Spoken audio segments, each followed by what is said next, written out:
नमस्कार, स्वागत है आप सभी का न्यूज़ 18 के डिजिटल प्लेटफॉर्म पर। पाकिस्तान अधिकृत कश्मीर यानी कि पीओके में जो आग इतने सालों से दबी हुई थी वो आखिरकार भड़क चुकी है। हालात तो ये हैं कि प्रदर्शन के दूसरे दिन भी सेना और पुलिस के आगे लोगों ने झुकने से इनकार कर दिया है। इसकी तस्वीरें सोशल मीडिया पर भी दिखाई दे रही हैं।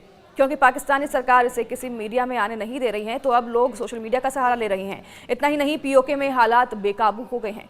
पाकिस्तानी फौज की गोलीबारी में कम से कम 20 लोगों की मौत हो गई है। इंटरनेट ब्लैकआउट से लोग अपने परिवार से भी कट गए हैं। तकरीबन 200 से ज़्यादा लोग घायल हो गए हैं। तो वहीं आपको बता दें कि हम जब भी कश्मीर की बात करते हैं तो इसके साथ ही वो हिस्सा भी याद आता है जो कि पाकिस्तान के कब्जे में है। पाकिस्तान इस हिस्से को आज़ाद कश्मीर कहता है और हालात ये हैं कि यहाँ पर लोग परेशान हैं। सालों से लोग शोषण, गरीबी और बुनियादी ज़रूरतों के अभाव में जी रहे हैं। उन्होंने जब भी इसके खिलाफ आवाज़ उठाने की कोशिश की, उन्हें या तो दबाया गया, मारा गया या फिर अपहरण हुए। इस वक्त पीओके में जो हो रहा है वो पहले से बिल्कुल अलग है। पाकिस्तान अधिकृत कश्मीर में जो आग इतने सालों से दबी हुई थी, अब वो भड़क चुकी है। हालात तो यहाँ तक आ गए हैं कि प्रदर्शन के दूसरे दिन भी सेना और पुलिस के आगे लोगों ने झुकने से इनकार कर दिया है। इसकी तस्वीरें सोशल मीडिया पर भी वायरल हो रही हैं। मीडिया में ये बात कहीं नहीं दिखाई जा रही है डर की वजह से, तो सोशल मीडिया का सहारा अब लोग ले रहे हैं। पाकिस्तानी सरकार ने मीडिया पर पूरी तरीके से पाबंदी लगा रखी है। किसी भी पाकिस्तानी मीडिया में इसके बारे में कुछ भी नहीं दिखाया जा रहा है, जबकि इलाके में इंटरनेट और आवाजाही के साधन ठप कर दिए गए हैं। बता दें आपको कि मुजफ्फराबाद में प्रदर्शनकारियों को रोकने के लिए पाकिस्तानी सेना ने बड़े बड़े कंटेनर लगाए हैं। प्रदर्शनकारियों को आगे बढ़ने से रोकने के लिए वे कंटेनर लगाए जा रहे हैं, लेकिन गुस्साई भीड़ को ये हेवी कंटेनर भी नहीं रोक पा रहे। सोशल मीडिया पर यह भी सामने आई है तस्वीरों के माध्यम से जो देखा गया है कि लोगों ने किस तरह से पुलिस कर्मियों पर पत्थरबाजी करते हुए इसे नदी में फेंक दिया, इस कैंटर को नदी में फेंक दिया। जिस तरह भीड़ अपनी मांगों को लेकर डटी हुई है, उसके आगे पुलिस टिक भी नहीं पा रही है। हालांकि सोमवार को प्रदर्शनकारियों में से 2 लोगों की जान चली गई, लेकिन वे रुकने को तैयार नहीं है। सोशल मीडिया पर लगातार ऐसी तस्वीरें सामने आ रही हैं जिनमें सरकार लोगों पर ज्यादती करती दिखाई दे रही है। ये आंकड़ा बढ़ भी सकता है, 20 तक आंकड़ा पहुंच गया है, लेकिन मीडिया में अभी तक इस पर कवरेज नहीं के बराबर है। झुकने को लोग तैयार नहीं है। प्रदर्शनकारी आवामी एक्शन कमेटी की अगुवाई में हो रहे इस प्रदर्शन के अभी थमने के आसार बिल्कुल नहीं हैं।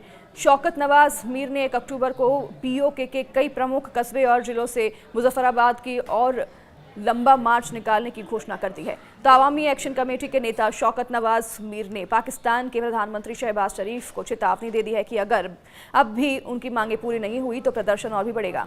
वे 70 सालों से दबाए जा रहे अपने मौलिक अधिकारों की मांग कर रहे हैं और उन्हें मिलना चाहिए। मुजफ्फराबाद समेत कई हिस्सों में पाकिस्तान विरोधी प्रदर्शन लगातार जारी है। बता दें आपको कि भीड़ पर गोली चलाने से अब तक 20 लोगों की मौत हो चुकी है। तो कई वीडियो भी सामने आ रहे हैं जिनमें घायल लोगों को बिना फर्स्ट एड अस्पतालों में तड़पते हुए देखा जा सकता है। जॉइंट आवामी एक्शन कमेटी ने बयान जारी कर पाकिस्तानी सेना और रेंजर्स पर बर्बरता का आरोप लगाया है। तो पीओके के नेताओं का कहना है कि इंटरनेट शटडाउन और फोर्सेस की हिंसा ने इसे पूरी तरह से ब्लैकआउट एरिया बना दिया है। अब यह मुद्दा संयुक्त राष्ट्र मानवाधिकार परिषद UNHRC से लेकर ब्रिटिश संसदीय समिति तक गूंज चुका है। बता दें आपको कि अभी तक के टॉप 5 अपडेट क्या है इस पूरे मामले में।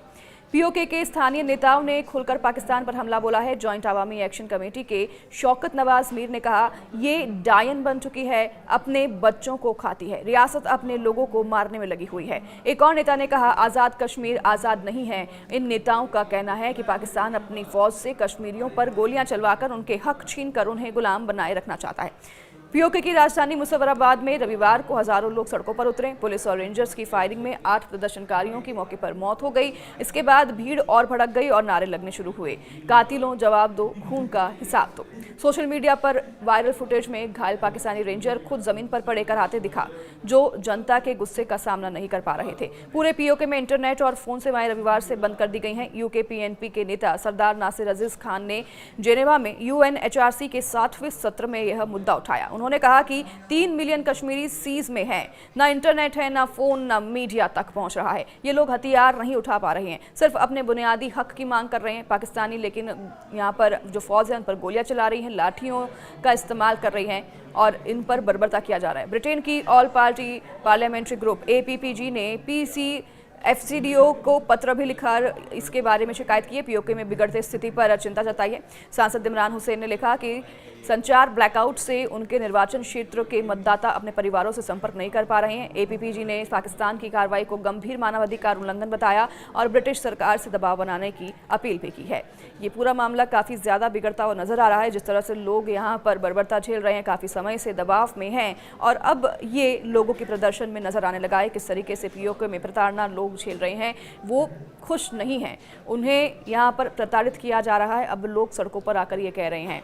हालांकि ये प्रदर्शन अब और किस तरह से रूप लेता है और किस दिशा में जाता है, ये देखने वाली बात होगी और क्या कार्रवाई की जाती है, इस पर भी हमारी नजर बनी रहेगी। हर अपडेट के लिए आप बने रहिए न्यूज़ 18 के साथ।